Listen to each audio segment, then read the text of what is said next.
I'd planned a short solo trip into the backcountry, a chance to escape the relentless pulse of modern life and lose myself in the quiet austerity of nature.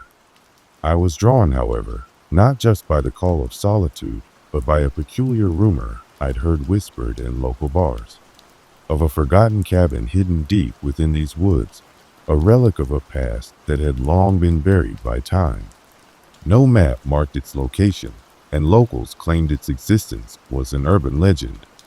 But legends, as I soon learned, often have kernels of disturbing truth. I set out on a crisp autumn morning, backpack loaded with a few essentials and a meticulously drawn route that I had planned from approximate coordinates. The forest welcomed me with a muted symphony of rustling leaves and distant bird calls. The deeper I ventured, the more I felt the pervasive solitude transform into a heavy, expectant quiet, as if the woods were holding their breath in anticipation. About 6 hours into my hike, fatigue mingled with an inexplicable sense of urgency. I found myself wandering off the beaten path, drawn by a faint glimmer of sunlight that filtered through a peculiar gap in the dense canopy. There, almost hidden by overgrown ferns and tangled vines, stood a narrow clearing. In the center, half swallowed by creeping ivy and shadows, was a dilapidated cabin that looked as though it had been abandoned for decades. I stopped dead in my tracks. My heart hammered as I approached the weathered structure.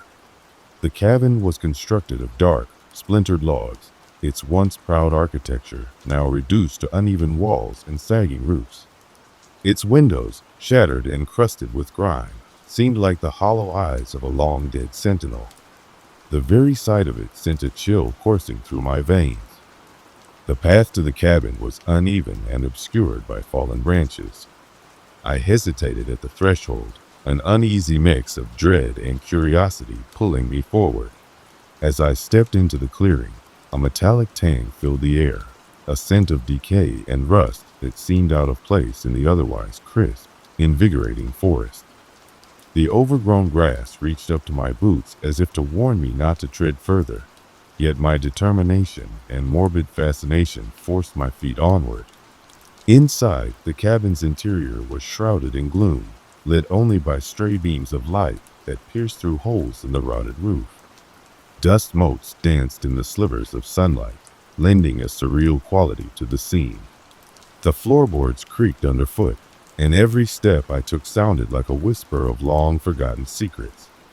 As I explored further, I discovered that the cabin comprised only a few small rooms, a living area with a collapsed fireplace, a narrow kitchen nook with a rusted sink, and a single bedroom. On a rickety table in the living area lay several objects that immediately attracted my attention. Among them was a half-burned photograph in an ornate frame. The faded image captured a family, a father, a mother, and 2 children, all wearing somber expressions as though they were guarding a secret. Their eyes, even in the decay of the photograph, seemed to plead for help. Next to it, I found a leather-bound journal, its cover cracked and stained with what looked like old blood. The pages within were filled with frantic, nearly illegible script, interspersed with sketches of symbols I didn't recognize. I could feel my pulse quickening. There was an undeniable, almost palpable energy in this cabin, a residual imprint of lives lived in terror, sorrow, and perhaps even something darker. As I leafed through the journal, I discovered entries that detailed the life of a man who had once lived in seclusion in these woods. His words were desperate and erratic. He wrote of nightly visits by mysterious figures, of voices that whispered his name from the darkness, and of sinister rituals performed under the cold light of the moon. One entry mentioned a covenant of blood sealed within these very walls, a secret too dangerous to be left unsaid. The deeper I delved into the journal, the more my rational mind began to unravel. The narrative revealed that the cabin was once a meeting point for individuals who had forsaken society to worship something ancient and unspeakable. They believed that by forging a pact with this entity, they could gain immortality or an escape from the torments of mortal life. But something had gone horribly wrong.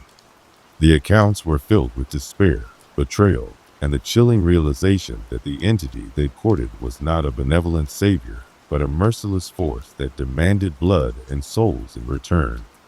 Late that afternoon, as the sun began its slow descent, I realized I'd lost track of time.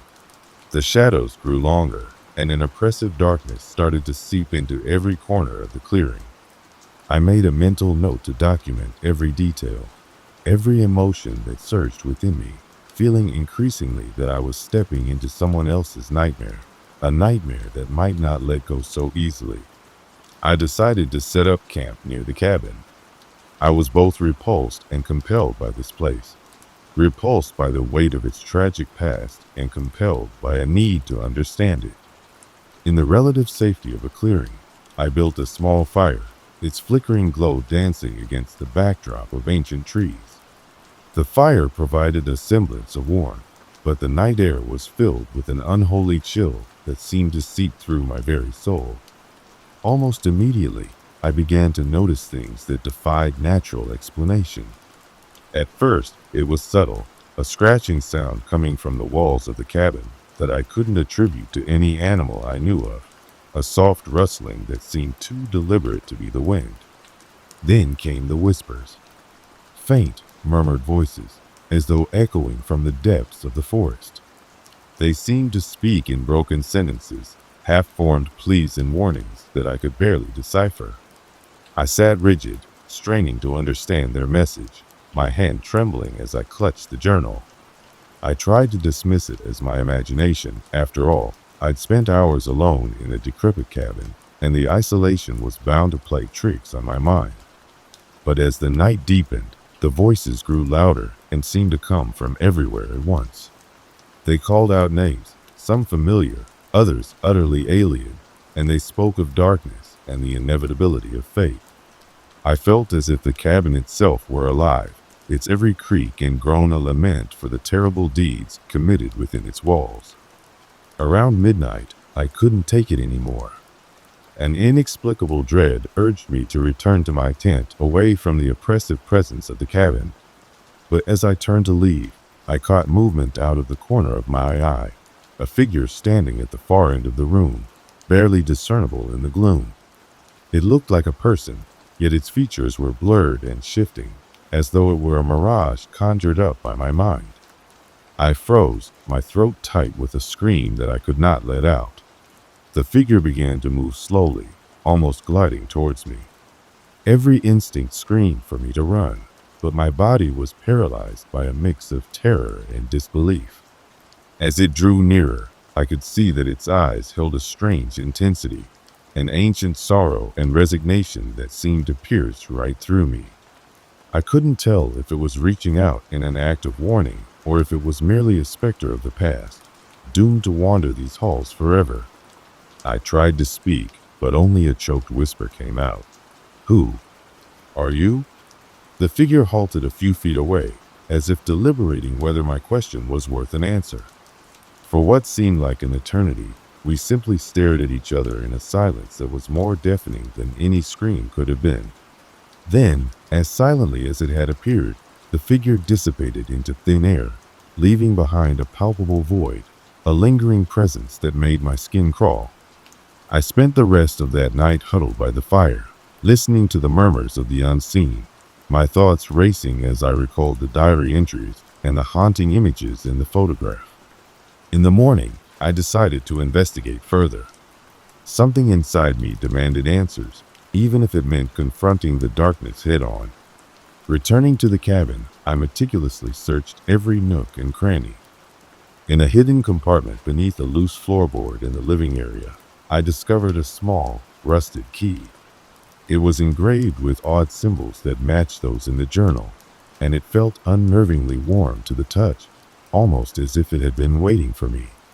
My pulse accelerated as I realized this key might unlock something critical, a mystery that had long been locked away in time.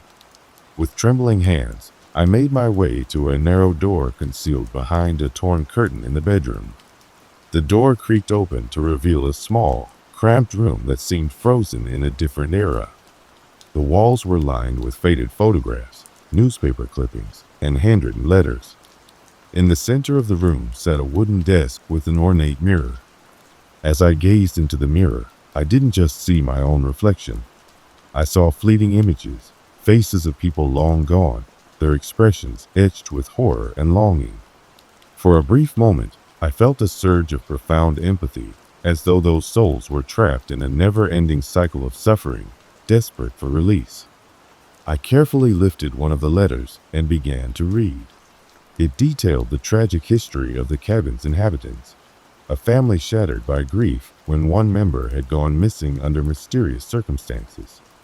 The missing person was rumored to have been ensnared by the cult that once occupied the cabin, their fate sealed by a horrific pact.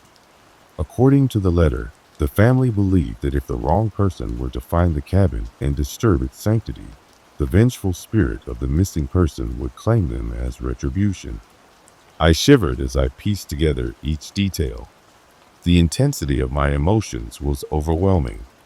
The air in that secret room felt charged, as though the very walls harbored the sorrow and rage of those lost souls.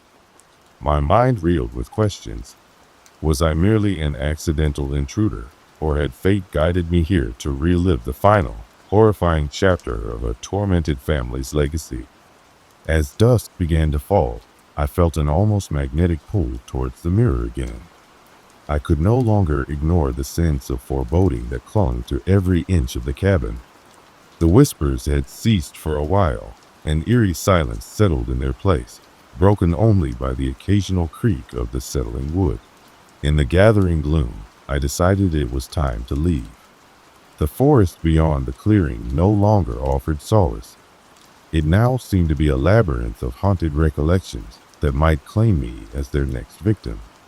I gathered the journal, the key, and the few letters I could salvage, carefully tucking them into my backpack as tangible pieces of a mystery that was bigger than I had ever imagined. Every step I took back towards the clearing was accompanied by an oppressive sense of being watched, not only by the eyes of ancient trees, but by something far more malevolent lurking in the shadows. Outside, the woods had transformed into a realm of nightmares. The interplay of moonlight and darkness rendered every shape sinister. I stumbled through the underbrush with my heart pounding, each distant rustle or cracking twig sending shockwaves of terror through my mind. It wasn't long before I realized that I wasn't alone on this path. Footsteps echoed mine, sometimes matching my pace, sometimes trailing just behind. I quickened my speed, the forest suddenly full of unseen predators. In a desperate bid for escape, I veered off the narrow trail and plunged into a tangled mass of trees and brambles. The oppressive darkness seemed to close in on me, and somewhere in the distance, I could hear a low, guttural sound, a sound that could only belong to something not entirely human. Every instinct urged me to run faster, my legs moving on their own as I tried to outrun the looming nightmare. After what felt like an eternity of frantic running, I burst into a small clearing. There, the forest opened up, revealing a moonlit pond with glassy, undisturbed water. For a fleeting moment, I felt a hint of relief. I crouched near the water's edge, panting and glancing around nervously, convinced that any movement in the dark woods would signal the approach of my pursuer. The silence of the pond was eerily perfect, until I noticed my own reflection ripple and blur as if something had disturbed it from behind. Slowly, I turned, and there in the gloom stood a gaunt figure draped in tattered clothing. Its eyes glowed faintly under the moon's pale light, and its elongated fingers pointed directly at me. I dared not speak, terrified that any sound would shatter the fragile tranquility and bring upon me a fate beyond imagining. The figure advanced slowly, each step deliberate and heavy with a sense of inevitability. In that agonizing moment, memories of the diary entries and the heartfelt letters came flooding back. I understood that I was not simply witnessing the tragedies of the past. I was part of an unbroken chain linking the lost souls of the cabin to the present. The figure, whether spirit or something else entirely, was a guardian of secrets too terrible to be forgotten.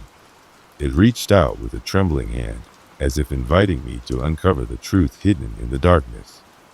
I felt a strange compulsion that overrode my natural instinct to flee, a need to understand what had been set in motion long ago. My body slowed, and I met the figure's gaze. In the reflection of its eyes, I saw a lifetime of grief, betrayal, and a desperate hope for redemption. Then, as silently as it had appeared, the spectral figure faded into the night. I was left alone by the pond, shaken to my core and grappling with the realization that the boundary between the living and the dead was thinner here than anywhere else. Clambering to my feet, I resolved that I could not abandon the truth that the cabin and its haunted past demanded to be understood. The trek back through the forest was a trial of endurance and willpower. Every snap of twig underfoot was a reminder of unseen eyes tracking my progress. When I finally emerged from the oppressive darkness of the woods and back onto a faint, nearly forgotten logging road, the break of dawn was my only solace. In the days that followed, I pored over the journal and the salvaged letters, trying to piece together the tragic timeline of the cabin's occupants. I learned that the missing member of that family had been involved with a secretive sect that believed in transcending mortal existence through forbidden rituals.